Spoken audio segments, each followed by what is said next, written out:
So ngomyo ne part 2 ba mikwano naso se mbalaga part 1 nga Pastor Joseph Sekisaka atunyumiza ku lugendo lwa Pastor Tom Mugira oreda omanyife kati sazi no isobola okutunulira abasajja bakatonda abo nolowoza nti obulamu bwe bali mukati bwevo bwe bati babadde naye nga temukwano bingi byo batumanyi. So ebintu ngebyo we tubiwulira tuguma ne tuddamu amaanyi ddala mu lugendo lunene lw'okuweereza ne weenonyako nomanya nti ate gwe wooli si wabi okusinzira ko ligo weegomba wekitegede bayita mu bingi era nga stories zino zonna nze zenzibawa at least in trying I've tried okubanga mbalitira stories z'abasumba zino zonna era ndowooza basinga mubategedde bulungi. Tujugire nti abamu kuffe tuyigira mu ezo stories babatuwa abamu kuffe ne tuyigira mu praise and worship abamu kuffe ne tuyigira mu Bible studies like buli omu ayiga mu ngeri ya njawulo. Tovola omusumba wabeera katuti ng'asomesa buli wamu akoonawo aba praise ne bajja abakwaya ne bajja ababuulira ne bajja like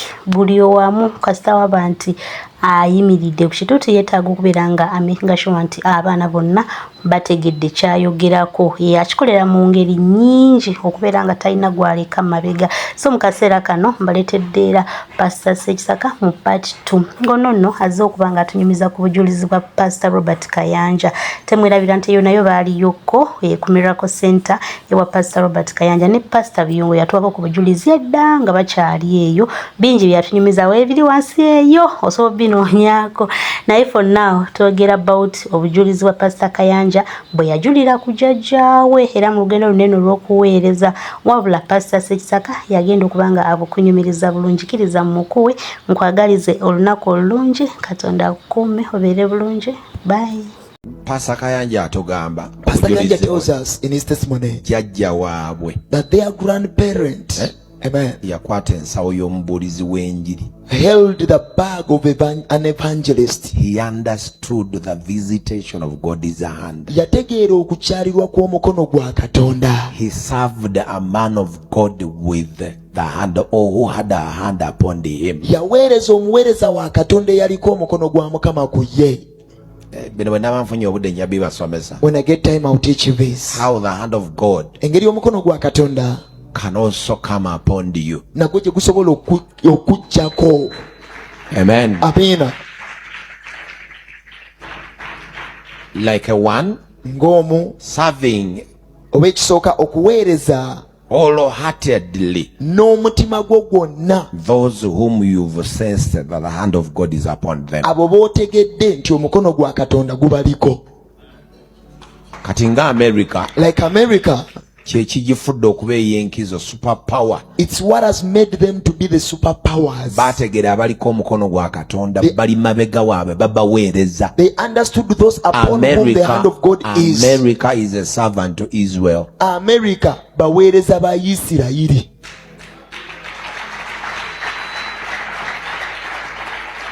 Tawala kino kankibagambe. That's why let me tell you this. Trump mumutunuulire. Look at him. Taweereza Isirayiri by the president akyasinze okuweereza Isirayiri. He's the president that has mostly served Israel among the presidents of America. Yasinze okuweereza Katonda wa Isirayiri. He's the one that has mostly served the God of Israel. Mutunuulire family ya Trump. But look at the Trump family. Mumugitunuulire. You just look at it. You tell me. Mujja kumbuulira. In time to come. Mu kiseera ekijja maaso.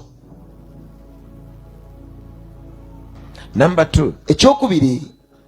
Where you see the hand of God, wolaba omukono gwa Katonda nga weeguli, buli wogulaba wonna, wherever you see it, give the best. Awanga yekisinga obulungi. Buli wogulaba, wherever you see it, vakubino waliwo emikono emyogerere. Leave alone these hands where you have to speak for it. Waliwo emikono emyogerere. The hands that you've got to speak for. Omukono guli wano. The hand of God is upon us. Nabyenja kibasomesa. You need to be very sensitive. I also teach you that wetaaga okuba eyegendereza ennyo. Buli wolaba omukono, wherever you see the hand oba ku muntu, upon a person or in a place, give the best. Awanga yekisinga obulungi. Number 3. Kyokusatu. Where you see the hand of God, wolaba omukono gwa Mukama, never be on the side of the opposers. Tobeeranga ku ludda lw'abawakanya. Hold on. first hold on. N'obuuka bunumye mu mutwe. Ani akuba engalo oyo musaawe eno? Who is handclapping in this moment? Never. Tochikolanga. Never. Tochikolanga. Pastor Kayanja Musumba Kayanja, yajjawe ng'aweereza aliko omukono. his grandparents have the one upon whom God's hand was. You go and see him. Genda omulabe, Olaba abamulwanyisiza. and you see those that have fought him. Genda obanoonyereze. Go and research about them. Naawe genda obeegatteko. Even you go and be part of them. Genda obeegatteko. Go and be part of Genda. them. Go there. Kyokka kankulage. But let me show you. Kankulage. Let me show you. Omusajja oyo ye Mukama amukoledde bino For wammanga. the Lord has done these things to that man. He has the physical. Aina ekyobuliwo oba omukono gumuviiriyo mu ngeri ey'obuliwo. Ate era Gwe tolaba yeno wensazizza. Amen. Bw'olabanga nje mpandika ku gundi wano ng'osembera. Gumuviiriddeyo mu ngeri ey'obuliwo.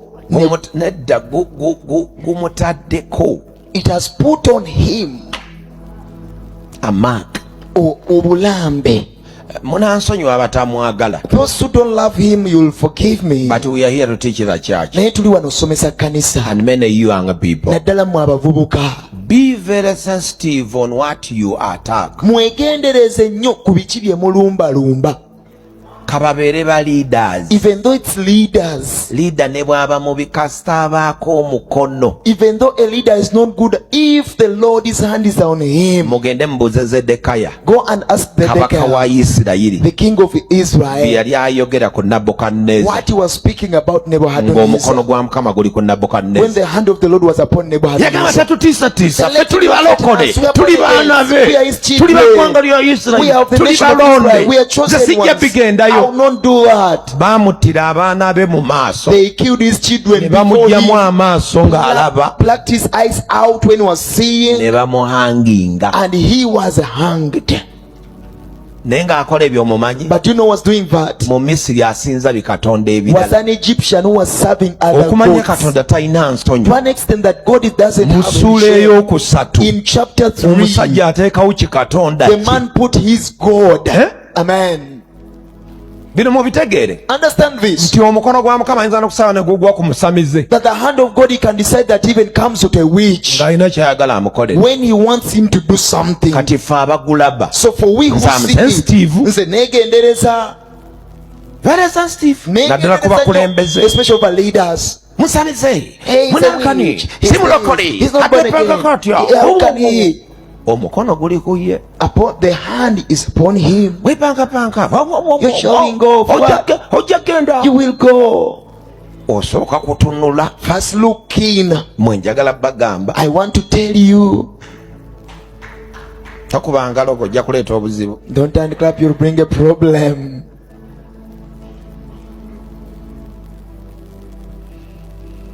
This scripture also means Ekyawandiikibwa kino era kitegeeza the hand of God. ti omukono gwa Katonda. Amen. Amiina. Will make. Gujja kukola.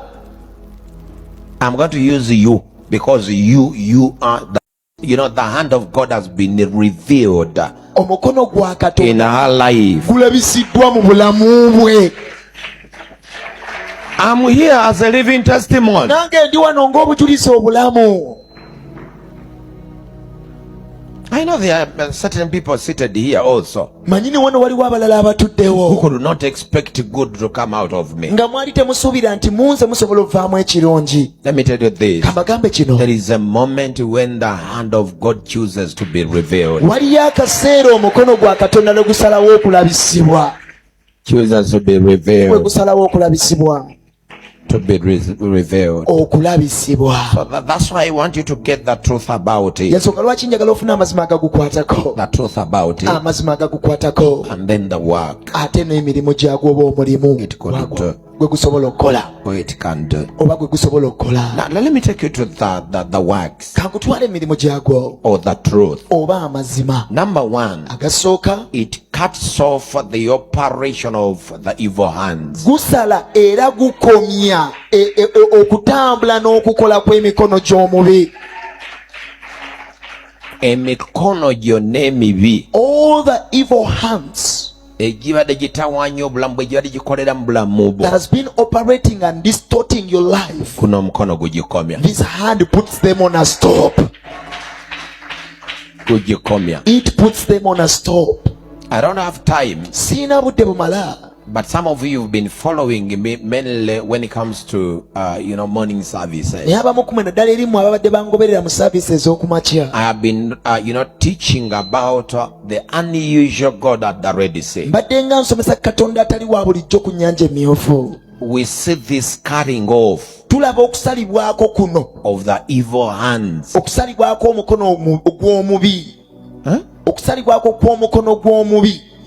I said the evil hands.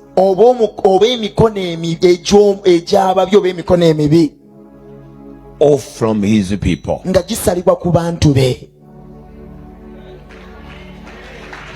In chapter 14 of Exodus, we see a certain thing happening. The Israelites leave the land of Egypt from the house of bondage. Now there is no house of bondage without a hand on that house, or a hand which made that house.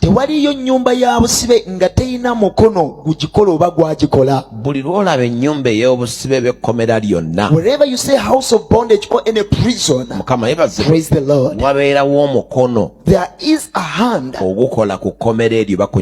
that works on that house or that prison. I think let me speak this right. If you see any person that has been put in a prison, though the physical prisons, there is a hand responsible. Are we together? So they left the house, but not with an excommunicated hand. You can get saved. You can leave those witchcrafts and what have you. You can leave those prostitutions.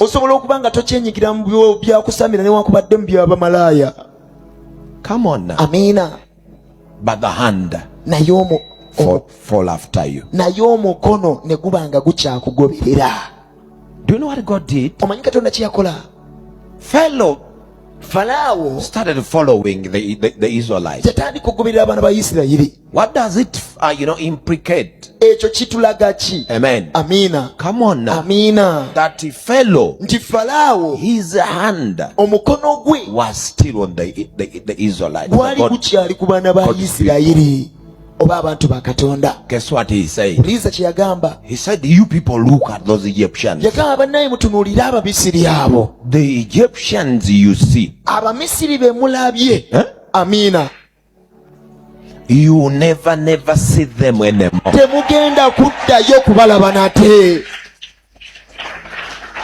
I'm going to cut off their hands, or their hands, never to touch you.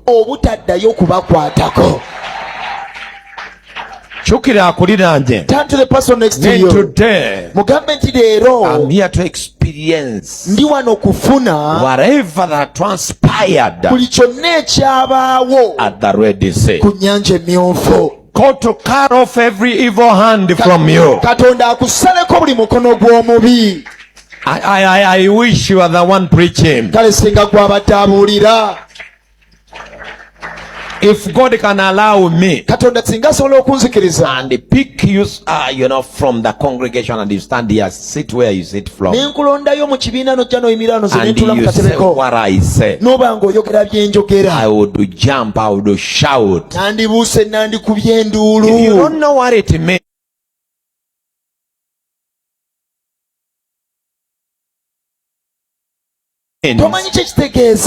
God to excommunicate a hand which has troubled you for 400 years and 30.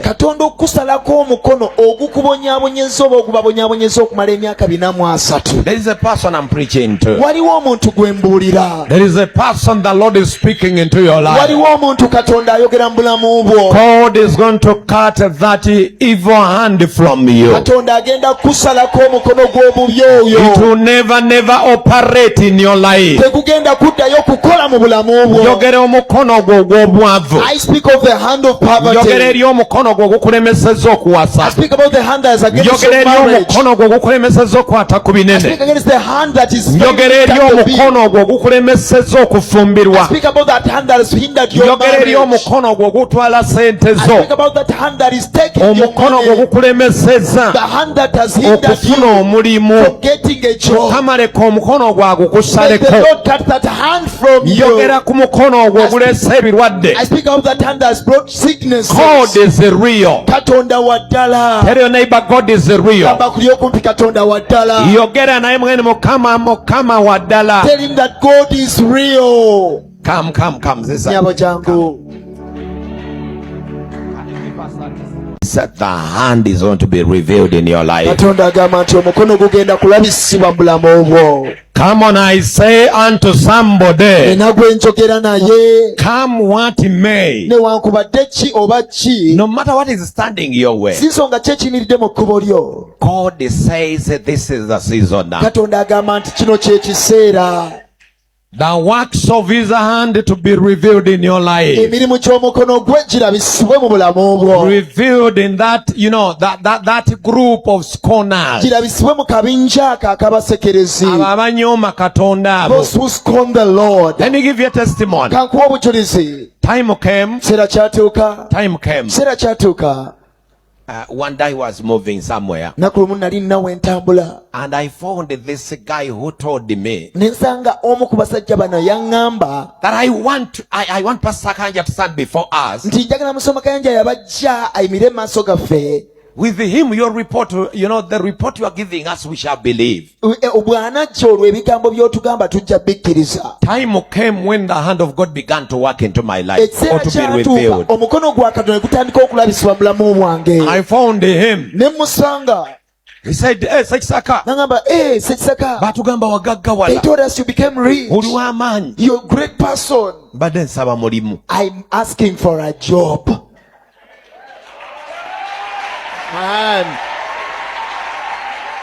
Tell your neighbor there is a God. Gamba kuli okumpi waliyo Katonda. Mugenyi onootera okulaba. Tell him you are about to see. Omukono gwe nga gulabisibwa mu bulamu bwange. His hand being revealed in my life. Mu kkubo oluyooyo. Slap your neighbor.